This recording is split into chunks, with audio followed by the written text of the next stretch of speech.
The hard part about Seattle right now is the suburbs of Seattle that have bigger lots, Right. you're actually not allowed to condo them off. As investors, keep an eye on each of these municipalities because they can have some flexibility on how they're going to interpret these rules that they have to implement. Right.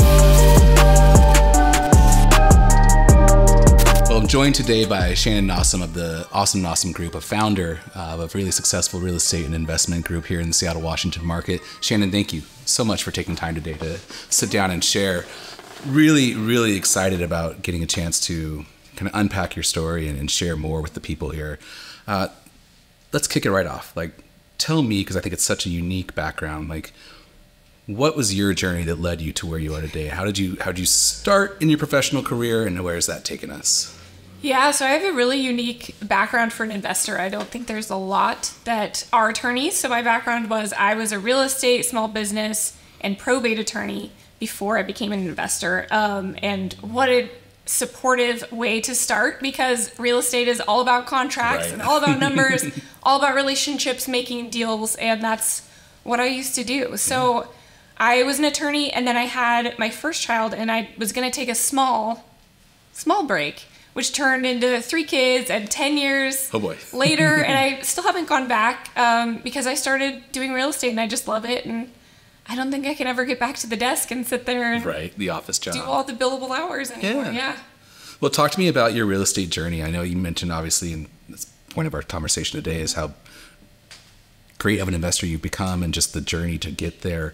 What led you to really pick up the passion for real estate and start to think about investing? So we bought our first investment property when I was in college, which was crazy. I was only 20 years old. And I went to UW, and my husband and I lived in 1 bedroom of a 10-bedroom house with our cat. And I came back from class one day, and there was a note on the bed that said, we're going to buy a house. I was like, what? And so our landlord had been having us show different rooms in the house. And then my husband was an agent. He had just become a real estate agent and had kind of said, we're interested in this. Like, if you ever want to sell something, he said, you know what, I do have something to sell. And so he ended up seller financing a property for us. And that is how we bought our first deal. Was 20% he seller financed and then 80% loan. You can't do that kind of stuff now. Yeah. But this was pre all of 2008 stuff. And so that's how we bought our first house. So I've been doing these student house rentals, renting to UW students since then. So about 20 years. Yeah. And then more recently, the last 3 or so years, been doing active investing, so doing flips and building dados, and some of that was because I just needed more capital to buy more student housing. It's pretty expensive, and it just wasn't growing at the rate that I wanted. And so active investing was kind of a means to that end. To create the capital. Talk to me more about just the student housing portfolio. That was one of the things that I thought was really intriguing about just how you've built your portfolio and wealth over time in a really unique space. Like, can you share, with a typical person that doesn't quite understand the dynamics of what that is, like what it is that you've actually put in practice? Yeah, so there's students near UW. Lucky for all of us, UW charges a ridiculous amount to live in the dorms. So whenever they move out, they're willing to pay quite a lot to live in a bedroom of a house. So there are some properties where you would rent out individual bedrooms, like the one that I lived in when I first started in real estate. And so they rented out each bedroom to students. And so my properties are kind of the middle ground between, you have the dorms, and then you have these small apartments, and then you have the kind of houses I own, which are typically between 5 to 11 bedroom properties. And so that's the kind of properties that I really like doing. Sometimes it's friends renting together. Sometimes it's people who don't know each other. But it works out really well, and some people don't like managing these, but since I've done it for 20 years, I kind of understand. They're coming into it, they don't know anything about utilities or being a person that lives in a house in general. And so I kind of have to give them some guidance. Do a little bit of, not momming, but sometimes.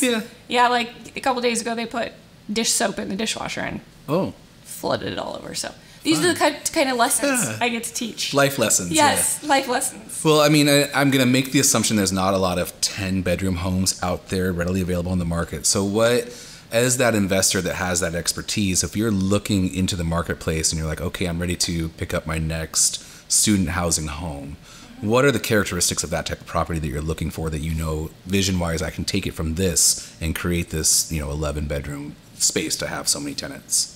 Yeah, you'd be surprised if you drove near University of Washington, almost all of the houses that are nearby have been kind of expanded to as many bedrooms as possible. Yes. Yeah. So a lot of those houses already are that way. A lot of them, though, have a lot of deferred maintenance. So if people buy those and kind of fix them up, they can get better rent than what they currently are. But any empty space that you might see, sometimes you might turn a living room into a bedroom, and that's typical in these kind of houses. Just kind of creating bedrooms out of space that, as long as you have windows and you have a closet, right, and the right spatial dimensions, you can make most strange spots you might not normally make a bedroom into a bedroom. And so that's kind of how those houses are laid out. I've worked with an investor in the past that specialized in that same kind of dynamic, and he was a big proponent of like the attic space and finishing out the attic space and adding the window and building a closet and like chopping that up into bedrooms and stuff as well. Talk to me about how you've now moved more into that active investing side, and like what are your focuses right now, and what is that doing in terms of creating that capital to continue to further your housing portfolio? Yeah, so the last few years what we've been doing is purchasing single family homes that have a bigger backyard, and then we build a DADU, so that's a detached accessory dwelling unit. A dadu, as people in Seattle tend to call them as their nickname. And so we build one of those in the backyard, and then we create condos. Each property gets its own legal description. They get loans just as a normal house would, and we sell them off separately. And so you get to flip the house and build the dadu and sell them off.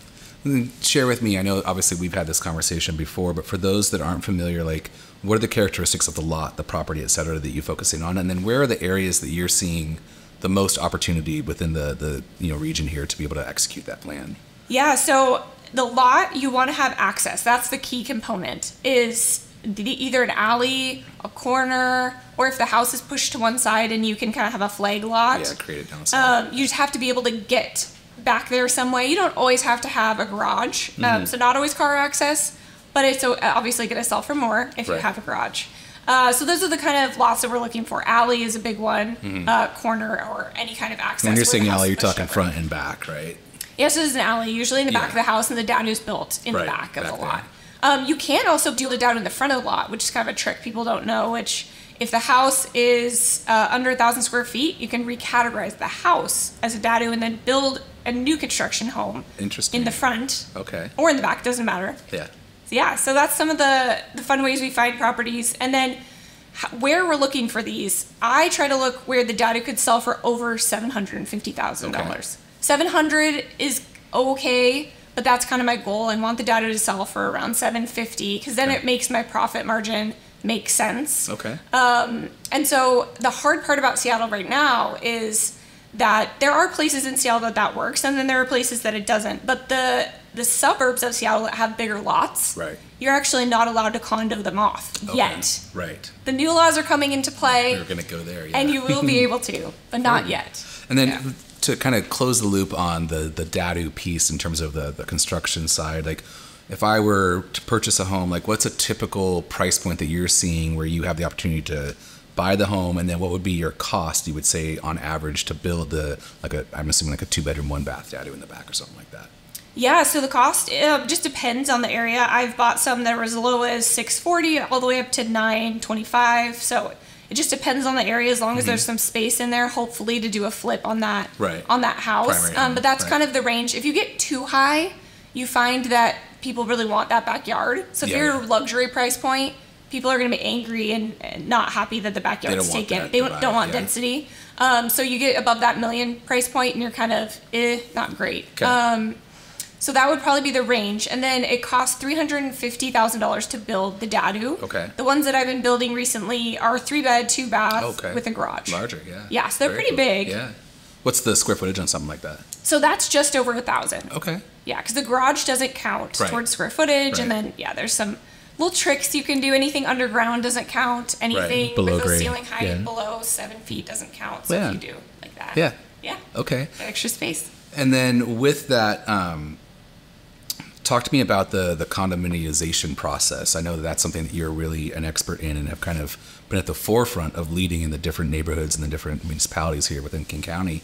What's that process like? If I come and I work with you and with the Awesome Nossum group, I'm like, this is my goal, right? I want to be a dadu investor.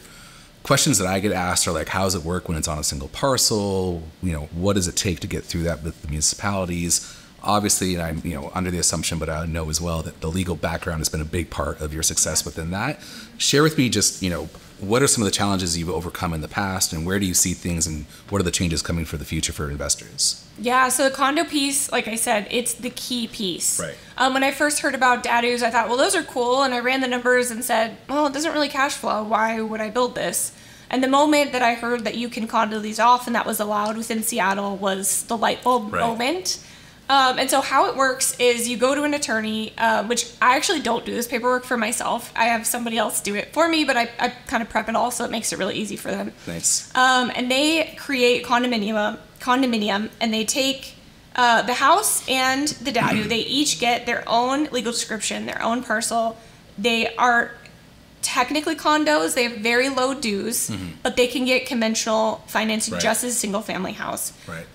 And so if this type of thing is not allowed everywhere. So like Shoreline right now is not allowed. Tacoma is not allowed, but it will be soon. Yeah, so, I was just down there about a week ago doing a dadu special event at a coffee shop, and we talked about that specifically. Yeah, so there's the suburbs of Seattle. There are some that it's okay to do that, like Burien, Kirkland. There are some that it is allowed right now. But there's a law that was passed, HB 1337, which is going to come into play. And that is going to allow you to condo off these properties all over the state. It basically says, hey, municipalities, we want density, and you can't prevent our developers from doing that. And here's some of the things that you need to make sure your laws coincide with and are able to create this density. And so the timeline on that is really tricky because it's 6 months after each municipality's meeting that they already have set. Oh, interesting. So they're all at different timelines. So like Edmonds is very soon. Like they're having a meeting soon. They're going to change their code, and then you'll be able to do it right. Tacoma is happening. They know they have to make this update, so they're going to make it sooner. But then some of these don't have a meeting for a long time. Okay. And so you might not see a change in all of the different suburbs at the same time. It's going to be progressive and based on their pre-planned timeline. Well, and not to get overly technical, but for example, I just helped an investor go under contract today for a property here in King County. They've got, it's a home that was created, or a single family that was turned into a legal duplex, and it has enough space on a flag lot to build 2 DADUs behind it, and that's the plan for this investor. Maybe you can share with us, like, what are some of the basic requirements around that kind of an opportunity where, if you can find a lot big enough, like, what is the size you need to be able to really try to maximize an opportunity? Yeah, so right now, like I try not to buy anything without 4,000 square feet is kind of my minimum because I feel like it's too crowded. 4,000 is about as small as I'll go. The tricky part is, especially like you're saying with the duplex, you actually can't build dadus on multifamily. Interesting. So you then have to go take your duplex and you have to condo the duplex off. Right. Then you can actually build your dadu. Yep. And so when these laws come into play, right now in Seattle, you can only do a detached unit and an attached unit. Okay. You can't do 2 detached units or 2 attached. You have to do one or the other, right? Okay. And so these laws say that you can have whatever combination you want. So you could do 2 detached once these come into play. And I think a lot of investors will choose that route. They sell much better than the attached, and the permit time is a lot faster. Right. Okay. And then to that point with the builds that you're doing, I know that there's a lot of companies out there that have like the pre-approved specs and everything else. How does that help from a timeline? Like if I didn't go that route, what would I expect on timing? And if I have that package pre-built, how much faster is it?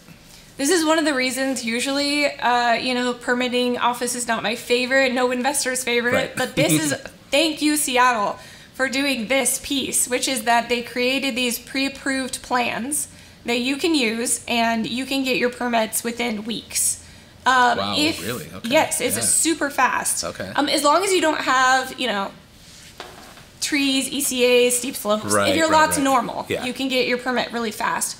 They also have, which is what I've been using, there's certain plans that have been used and pushed through so many times They're basically pseudo pre-approved. Oh, so okay. the plan I use right now gets in and out within about 6 weeks. Okay. And that's not on It's the just the easy approved button. list. Yeah. So it's Okay. just one of the ones that they're like, we've seen this enough. Yeah, you're good to go. We know you're good. Yeah. Okay, interesting. Well, I mean, talk to me a little bit about just like the overarch of your investor, career and life here. Like, what's one of your favorite projects, or maybe what's one of the most painful ones you've ever had to fight your way through?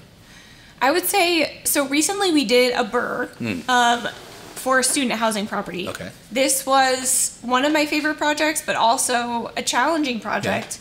Because with BRRRRs, you really have to do your investor job. Every step of it has to be correct, or it doesn't work. Share with people. I'm sorry to interrupt you. Yeah, Share the a acronym BRRRR. BRRRR, please. Yeah, so a BRRRR is where you buy a property, you rehab it, then you rent it out, you refinance it for a higher amount, and you Right. pull out whatever cash you put in, and you take that money and you go repeat and buy another property. Right. And so you get your money back after you do all the work on this house. You kind of create your equity. Instead of putting 20% down, you create it Right. by doing the work. And so we recently did one of these, and it was $1 million BRRRR, which I feel like you almost never see on one of these student housing properties. And it was fun. It was challenging. It was exciting. We ended up, our goal for our ARV was 1.3, and we ended up getting 1.54. Oh my gosh. So we were thrilled. Yeah. We ended up not pulling all of that out because we wanted to cash flow. So we pulled out what we put in, and it still cash flows $1,000 a month, which Yeah. That's so we amazing. created $500 in equity and still get cash flow. That's absolutely Yeah. amazing. So ARV, for those that don't know, it's after renovation value. So it's the upside from what you've created with all the hard work. What was like the stickiest challenge you had throughout that process, I guess? Most of the time, stickiest challenge is contractors. Yeah. Yeah. Right. Yeah. Especially, I think it's different when you're doing student housing because I'm not asking it for them to make it the prettiest thing in the world. Right. Because it doesn't matter. Not functional, right? It's like each room can have different colored carpet. Students, they're not picky. They don't care. The rent's not going to change. And so I think most contractors are used to a certain finish level. Right. And I don't need that finish level. I need the budget. Yeah. Hit my Rental number. level. Yeah, Yes. So that was a Like challenge it's for student sure. housing. Finding that, finding that balance of hey, it's gonna hold up, but it's Yeah. affordable. Price appropriate. Yeah. Yep. I remember when I was down at the meetup that you and Leica held with James Daynard just a few weeks ago, and he talked specifically about the team, right, and having that team of contractors and people that you can rely on that align with kind of your vision and your budget around your projects and how important that was. That was an incredible event. I'm so grateful to be a part of it and looking forward to the next one coming up here shortly. Can you speak to me a little bit more about just kind of, how that all came about and your partnership with Leica there and what you guys focus in on in terms of bringing that community together? Yeah, so I actually met Leica through James Daynard. I joined his Project RE course because I knew a lot about real estate, but I didn't know when I started doing the dados how to do the flip really well. So I ended up joining because he's the best flipper in Seattle, so I thought I'll learn from the best. So James introduced me to Leica, and we'd been doing events for a while with other parts of our business, and she's doing this incredible event that you came to, and it's so fun. It's called Real Estate at Work, where wholesalers, investors, agents, lenders all come together and we kind of network and we learn about something or have a speaker come. And it's just such a fun event. And so I connected with Leica and we kind of saw that we had similar strengths and that the things that she needed I could provide. So we teamed up and I've been helping her plan the event ever since. Yeah, that was awesome. It was such a fun night. I'm looking forward to the next one. One of the things that really stuck out to me that evening was that you had your daughter there with you. Yeah. And that she's a budding investor already. Can you speak to a little bit about just kind of, how you've instilled your passion and your husband's passion into your kids and what their goals are for their future as well? Yeah. Oh my gosh. It's been so fun having her be part of the journey with us. Yeah. We've always tried to talk to them about what we do. There's some amazing board games that we play with the kids about passive income or getting out of the rat race and things like that. And so they've kind of always grew up around this. But recently, my 13-year-old has gotten really into the idea of flipping a house. She's committed herself that in the next 24 months, she's going to flip a house. Obviously, with her help, because she's not doing it alone. So she's going to use some of her own money, and she's going to be there for every step of the process. So cool. Yeah. So she came to the event, and honestly, shocked. Like, she got better connections than I get. She got people's numbers. She's like talking to wholesalers. They're texting her. She's texting them every week, trying to get deals from them. That's amazing. And she just made some great connections. She's the shark diving right in. Oh my gosh, yeah. So she's committed to flipping a house, and this summer the kids are going to be around, and we have this project in Magnolia that's kind of at the perfect spot for them to come over and see, because it's right at framing right now, and then summer is going to happen, and hopefully we'll get to like finish level towards the end. So they'll get to see that construction process this summer when we force them to come drive in the car and go look at it. Yeah. All right, we're going back to the site, right? Yep. So, I mean, obviously it sounds like she's caught the bug already, but do your kids, like, do you feel like they can grasp and conceptualize all that you and your husband have built in terms of the success that you've had over the last 2 decades? Yeah, I actually think they can. And the funny part is our littlest one, she's a Spitfire, she's 6 years old.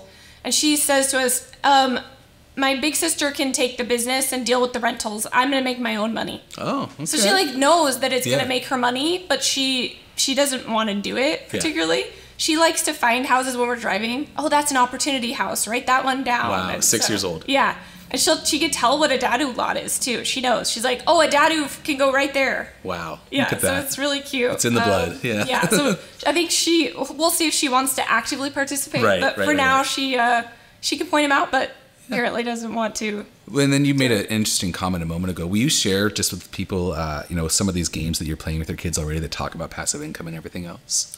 Yeah. So what is that game called? It's the Rich Dad Poor Dad. Okay. Cash Flow. That's the game. Okay. Cash Flow. I don't know if you guys know this game. It's kind of old. I haven't heard of it, no. Yeah. It's the best game. And it basically makes the kids you buy different assets. You could buy assets or liabilities. Okay. Right? Yeah. And so they get excited. They want to buy the car, right? And then they realize in the game, the way you win the game is getting out of the rat race. You have to have more assets that pay you than liabilities. Right. And so it trains them to see things the way they really are, as you're earning money or you're losing money in these different ways. And so that's one of the games that we play. We play Monopoly a lot, which is a great real estate game. Oh, yeah. And they're very into that, and they really want to build all the hotels, and they know what properties they want, and they trade, they make deals with each other.